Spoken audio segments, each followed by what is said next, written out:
Z víťazstva sa tak po 4 hodinách nesmierne napínavých pretekov nakoniec tešil Team Dynamics SK. To je neskutočný pocit, mali sme šťastný los na karu, čiže mali sme výborný materiál. Chalani zajazdili výborne, Rado v poslednom stinte dokázal udržať neskutočný tlak od Roba, všetci jazdili úplne parádne, myslím, že sme si to aj zaslúžili a parádny pretek, veľmi sa teším. 5. kolo seriálu Indoor Kart Cup máme úspešne za sebou a pred nami je už iba posledné 6. kolo. To rozhodne aj o tom, kto sa posadí na pomyselný kráľovský trón pre tohtoročného absolútneho víťaza seriálu.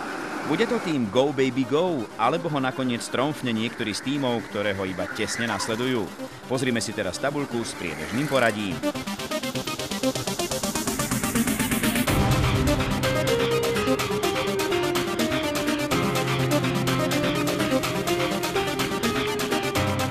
Sami uznáte, že 5. kolo Indoor Kart Cupu sa v podstate rozhodlo v boxoch, ktoré boli v tomto prípade až veľmi často naplnené potrestanými jazdcami. V prvom rade vyrovnanosť je čím ďalej tým väčšia, že súboj na trati sa už nám preniesol aj do boxov. V podstate je to veľmi zaujímavé, dneska rozhodli hlavne penalizácie.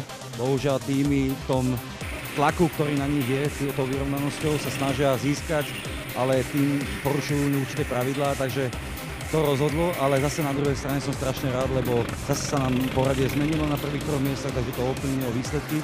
No a do posledného kola to bude určite tvrdý boj. Každopádne, čo treba povedať je, že sa podarilo na tomto mieste vytvoriť také podmienky, aby tu mohla vzniknúť jedna nádherná vec, a to sú oficiálne prvé majstrovstvá Slovenskej republiky jednotlivcov v halovom kartingu, na ktoré týmto samozrejme chcem pozvať všetkých nadšencov motorizmu.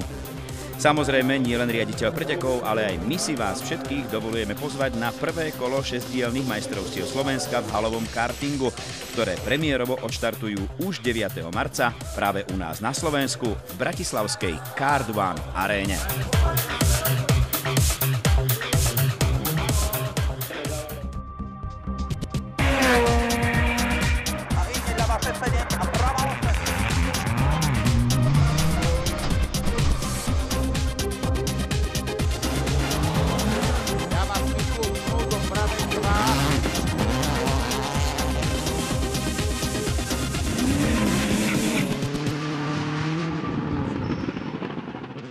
Tento program vám priniesli DVC Slovakia, Pharmazone, A1 Team, Media Racing, Studio Live.